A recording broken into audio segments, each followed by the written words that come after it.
Hello दोस्तों। अगर आपके पास एक ऐसी डिवाइस आ जाए जिससे आप अपनी फ्यूचर के बारे में जान सकें तो कैसा रहेगा। तो ये मूवी भी एक मोबाइल फ़ोन के बारे में है जो बताएगा कि फ्यूचर में क्या होने वाला है। यानी कि जिस किसी इंसान के पास ये मोबाइल फ़ोन होगा वो जान सकेगा कि उसके फ्यूचर में क्या होने वाला है।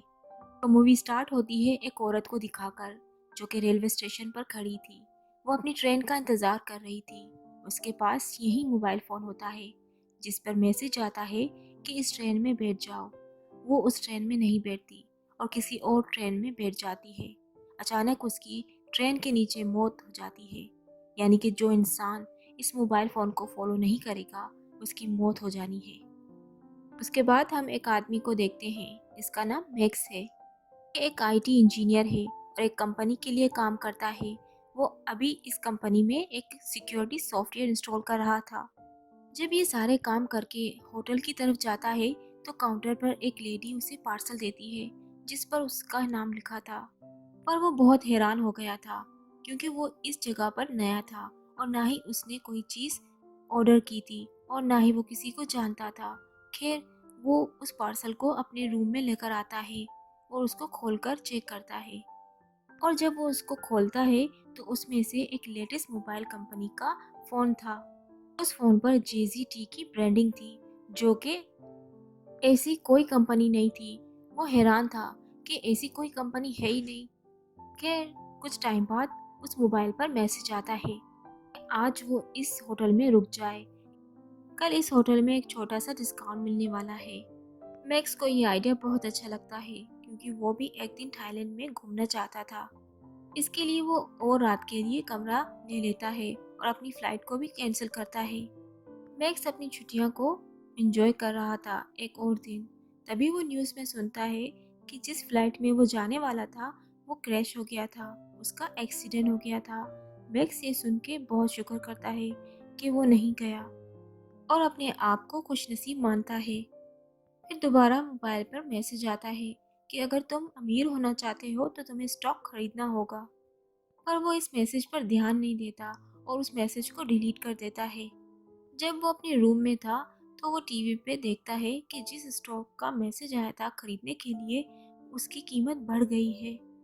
वो सोचता है कि इस फ़ोन की वजह से मेरी जान बची। अब ये स्टॉक वाली बात भी सच है। मैक्स ये सोचने लगा था कि ये फ़ोन हमारे कल के बारे में बताता है कि आगे हमारे साथ क्या होने वाला है या फिर आगे हम क्या कर सकते हैं।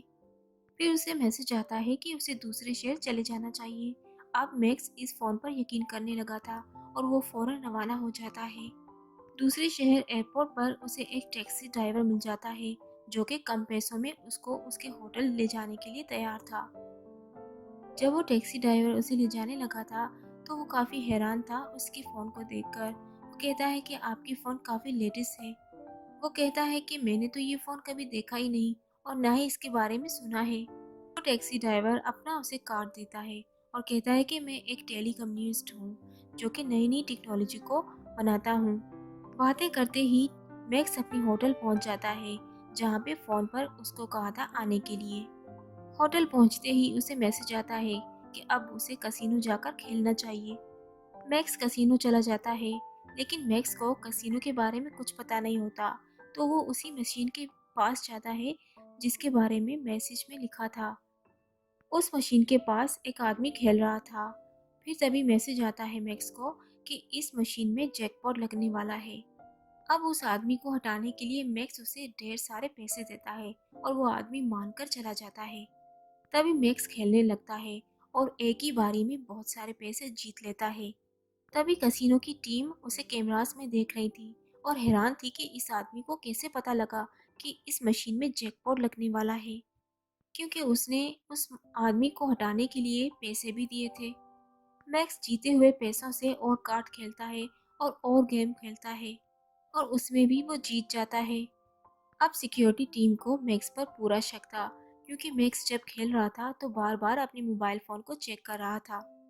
जब मैक्स कसिनो से जा रहा था तो एक सिक्योरिटी गार्ड उसे कहता है कि नेक्स्ट टाइम तुम खेलने आओ तो अपने फ़ोन को अंदर मत लाना। उन्हें शक था कि कहीं ना कहीं इसके फ़ोन में कुछ है जो उसे बता रहा है। फिर मैक्स उस टैक्सी ड्राइवर को फ़ोन करता है और कहता है कि मुझे तुम एक ऐसी मशीन बना के दे सकते हो जिससे मैं अपनी मैसेजेस को सुन सकूं। ये वही टैक्सी ड्राइवर था जो उसे एयरपोर्ट पर मिला था। वो टैक्सी ड्राइवर कहता है कि हाँ, मैं कोशिश कर सकता हूँ।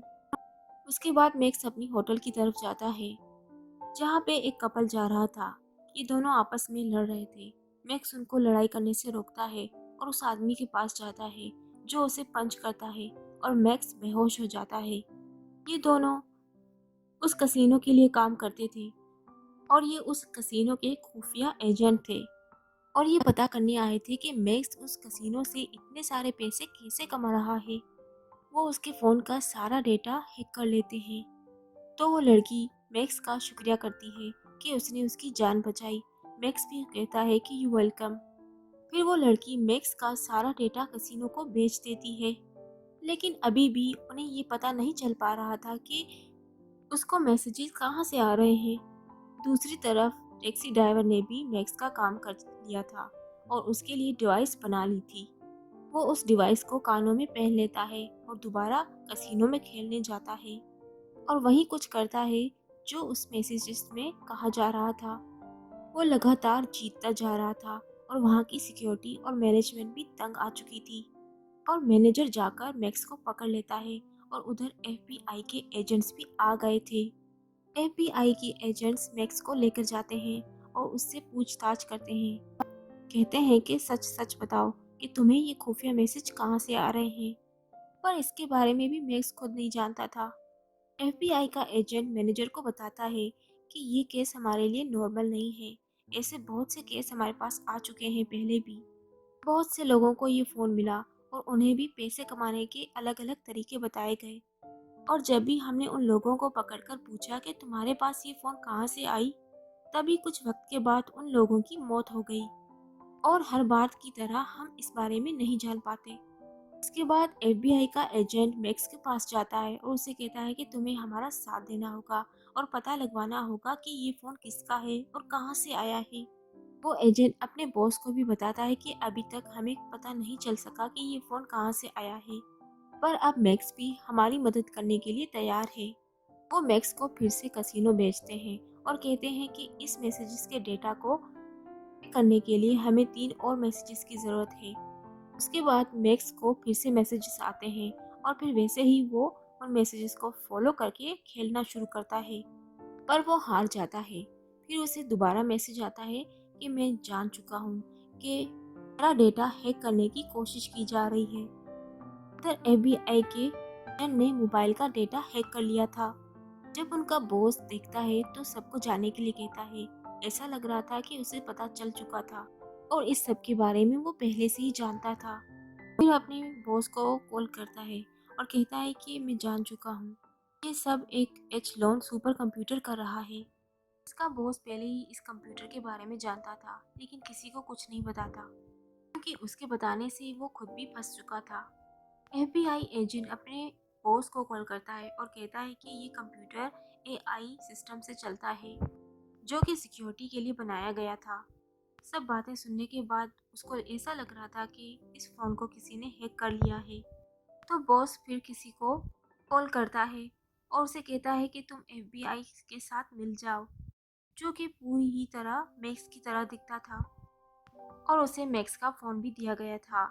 और उसे फिर से मैसेज आता है कि रोड क्रॉस करो।